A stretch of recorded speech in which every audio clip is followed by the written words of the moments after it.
తలకిందులైందమ్మా శోభ, అంతా తలకిందులైంది.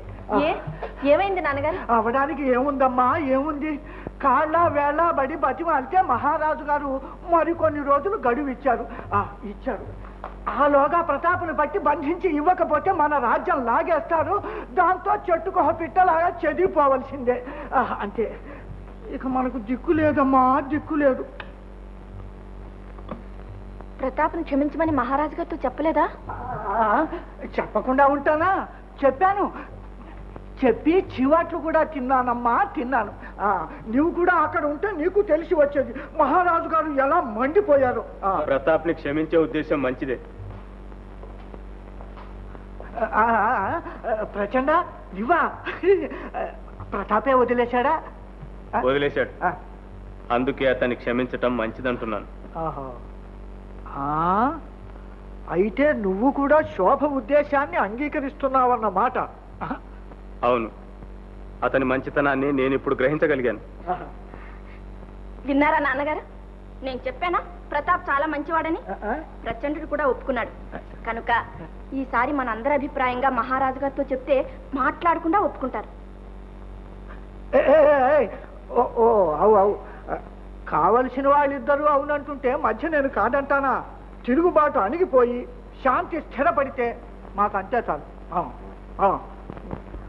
శ్రీ శ్రీ శ్రీ మహారాజు గారి పేరట సామంతుల మహీపతులు ప్రకటించినదేమనగా, రాజద్రోహిగాను బందిపోటుగాను ప్రకటించబడిన ప్రతాప్ 10 రోజుల్లో బేషరతుగాను సామంతుల ఎదుట హాజరై తనంతట తానుగా లొంగిపోయిన ఎడల అతనిపై ఆరోపణలు ఉపసంహరించుకొని ప్రతాప్ని స్వతంత్ర పౌరునిగా ప్రకటించుటకు నిర్ణయించబడినది.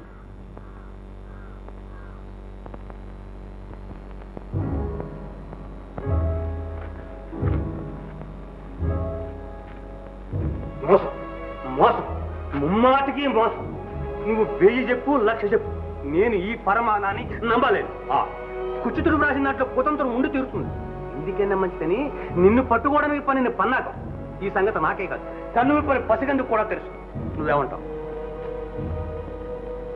నేను అనవలసింది ఏమీ లేదు. మహారాజు గారు పంపించిన ఫర్మానా అంగీకరించి వారి ఆజ్ఞను గౌరవించడం మన ధర్మం. మీరేమంటారు? మనం ధర్మయుద్ధం సాగిస్తున్నాం, న్యాయం జరగాలని కోరుతున్నాం. మన ఉద్యమాన్ని గ్రహించి మహారాజు గారు మనకి అవకాశం కలగజేశారు. ఇంతకంటే ఏం కావాలి? ఒకవేళ ఇది పన్నాగమైతే నాకు ప్రమాదం తప్పదు. కానీ ప్రజా ఉద్యమం నడపడానికి మీరంతా ఉన్నప్పుడు భయం ఎందుకు? మీరు ఎంతమంది ఉంటే లాభం? నీలాంటి నాయకులు లేనప్పుడు. ఏ శక్తి లేని ప్రజలకు నాయకుడి శక్తి అవసరం, కానీ మీకెందుకు? అవసరమైతే మీలో ప్రతి ఒక్కరూ నాయకుడు లేని లోటు తీర్చగలరు. వస్తాను. సెలవు. పద, నేను వస్తాను.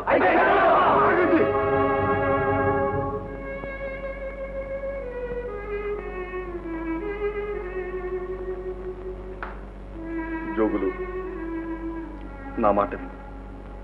నువ్వు కూడా వస్తే ఎలా? నాకేదైనా ప్రమాదం సంభవిస్తే నువ్వే వీళ్ళందరికీ నాయకత్వం వహించాలి. మీరందరూ జోగుల నాయకత్వాన మన ఉద్యమాన్ని కొనసాగించండి. ధర్మం జయిస్తుంది. జయం మనదే. అవును, జయం మనదే.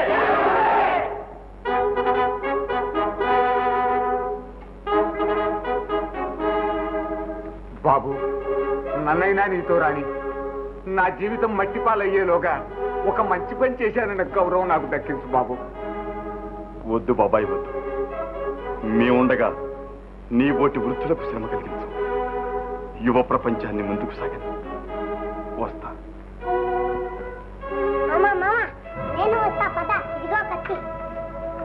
శాబాష్ బాబు, శాబాష్. అభిమన్యుడిలాగా పలికాం. మీరు కట్టిపెట్టే అవసరం కలగకూడదు. మీ తరమైనా సుఖపడాలని మేమిన్ని బాధలు పడుతున్నాం బాబు.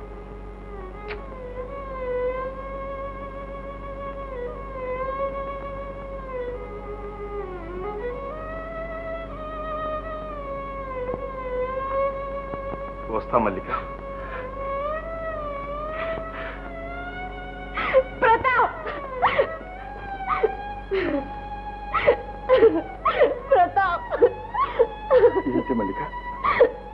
ఏమిటి? నువ్వు వెళ్ళొద్దు ప్రతాప్, నాకేదో భయంగా ఉంది. పిచ్చిదానా, భయం ఎందుకే? నీకెలా నచ్చ చెప్పాలో నాకు తెలియటం లేదు ప్రతాప్. వాళ్ళు నిన్ను పిలిపించడం లేదో మోసం ఉంది ప్రతాప్. నా మాట విను, నువ్వు వెళ్ళొద్దు ప్రతాప్. ఇదంతా నీ అనుమానం, అంత సౌజన్యంగానే జరుగుతుంది.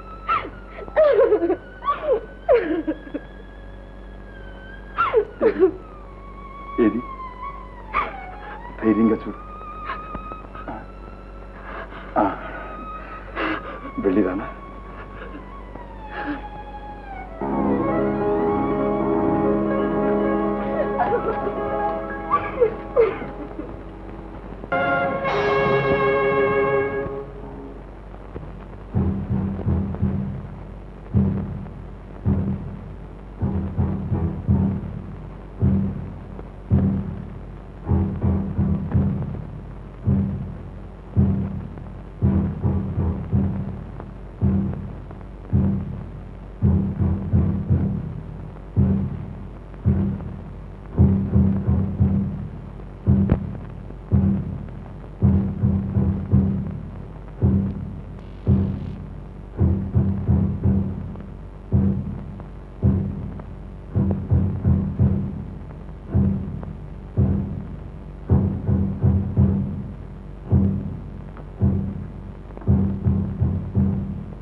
ప్రచండ, ఆజ్ఞాపత్రం చదువు.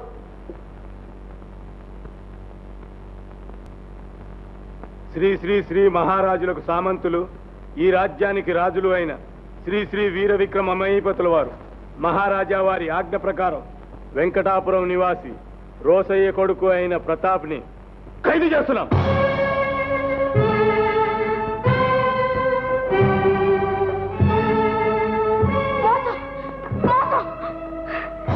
ఏమిటిది నాన్నగారు? నమ్మించి గొంతుకొస్తారా?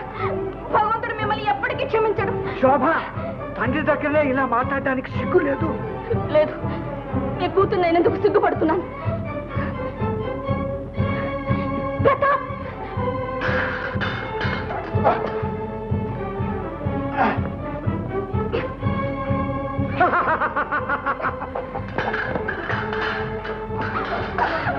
ప్రతాప్,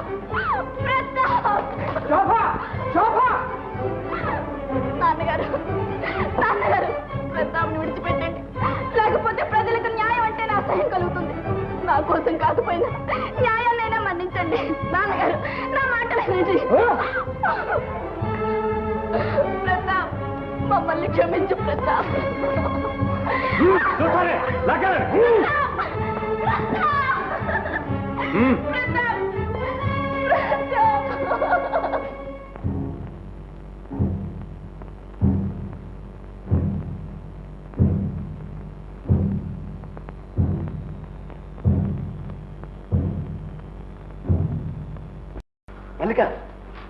ప్రతాప్ ఏమయ్యాడేమో, నాకేదో అనుమానంగా ఉందనయ్యా. నే వెళ్ళి తెలుసుకొస్తాను. ఆగు, నువ్వు కాదు, నేనే వెళ్తాను. ఇలాగే పెడతావా?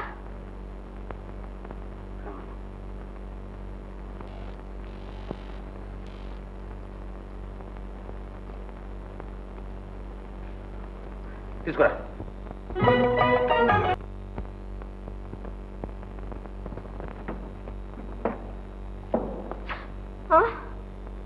ఏమిటిది? నేనేం చేయను అమ్మాయి గారు, ఆజ్ఞ లాగుంది. అయితే నా మహల్లోనే నేను ఖైదీనన్నమాట. క్షమించండి, మీరు కోరితే ఒక ఉపాయం ఉంది. అంటే? మెల్లగా మాట్లాడండి. మీరు తలుచుకుంటే ప్రతాపుని విడిపించవచ్చు. ప్రతాప్నా? అవును. అతన్ని ఎందుకు విడిపించాలంటున్నా? ఒకప్పుడు ఆయన నాకు ప్రాణదానం చేశారు. ఇప్పుడు ఆయన నేను కాపాడగలిగితే ధన్యుణ్ణి. చూడండి.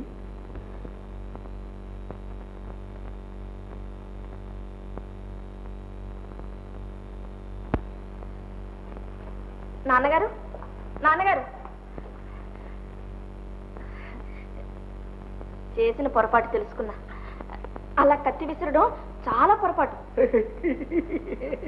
తెలుసుకున్నావు, పొరపాటు బాగా తెలుసుకున్నావు. నేను అదే చెప్పాను ప్రచండుడితో, ఏదో చిన్నతనపు చేస్తని. నాన్నగారు, ఇంతకీ ప్రతాప్ ఏ శిక్ష విధించారు? ఊరి ఉరి శిక్ష? ఏ ఏమీ లేదు. అంతకంటే పెద్ద శిక్ష మరేమీ లేదా? అటువంటి ద్రోహికి అదేం సరిపోతుంది నాన్నగారు. షహబాజ్, ఇప్పటికి అర్థమైంది నీకు ఆ ప్రతాప్ విషయం. నిజం నాన్నగారు, సావుకైనా తెగుస్తున్నాడు కానీ అనుచరుల పేర్లు చెప్పటం లేదటగా. అదేనమ్మా వాళ్ళలో ఉంది, ఉట్టి మొండి ఘటం. మొండి ఘటం అని చేతులు కట్టు కూర్చుంటావా? ఎత్తుకు పై ఎత్తు వెయ్యాలి. ఎలాగమ్మా? ఎలా అంతే. అంటే అంటే నేను ఇంకా అతనికి అనుకూలంగా ఉన్నానని అనుకుంటున్నాడు. నా మనసు మారినట్టు ఇంకా అతనికి తెలియదుగా. అందుకని ప్రతాప్తో ఒక్కసారి మాట్లాడితే అతని అనుచరుల పేర్లన్నీ ఇట్టే బయట పెట్టిస్తాను. భలే భలే భలే పన్నాగం పన్నావమ్మా. ఈ దెబ్బతో ప్రచండుడు ఊసిస్తాడు, మహారాజు గారు మెచ్చుకుంటాడు. వస్తాను నాన్నగారు. పదమ్మా పద, నేను వస్తాను. మీరు వస్తున్నారా? పదండి.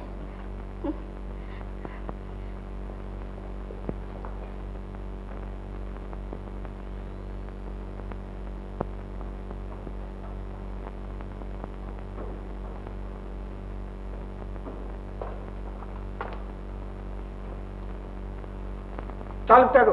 సర్కార్ ఎవరొచ్చినా తలుపు తెరవకూడదని ప్రజల్లో వారి ఆజ్ఞ. ఓహో, నాన్నగారు, సామంతరాజులు మీరా ప్రచండుడా? మేము సామంతరాజులం. మేము ఆజ్ఞాపిస్తున్నాం. తలుపుతి తలుపుతి.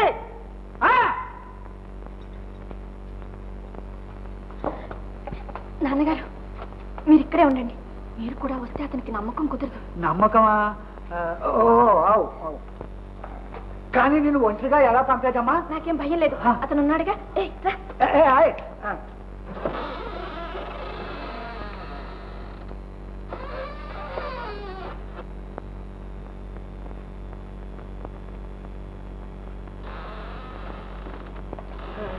ఇదేమైందమ్మా? ఏమీ ప్రయోజనం లేదు. మన మాట అంటేనే ఆయనకి ఇప్పుడు నమ్మకం లేదు. లేదు లేదు, చెప్తాను.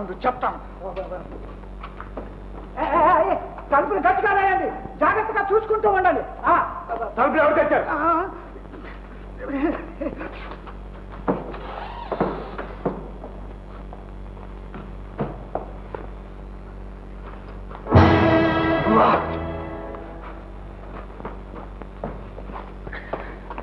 పారిపోయాడు. ఎలా పారిపోయాడు? చూస్తారే, పోయి వెతకండి. ఓడి తలుపులు మూసేయండి.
సిపాయిని వెనక్కి పిలువు.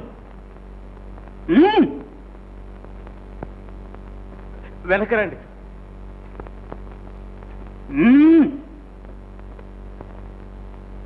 నడు నడు.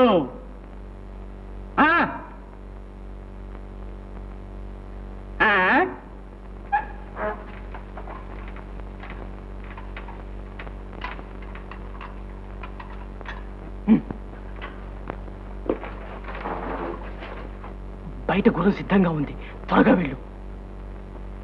దైవంలో వచ్చి కాపాడి మీరెవరో తెలుసుకోవచ్చునా? అవసరం వస్తే అదే తెలుస్తుంది, త్వరగా వెళ్ళు.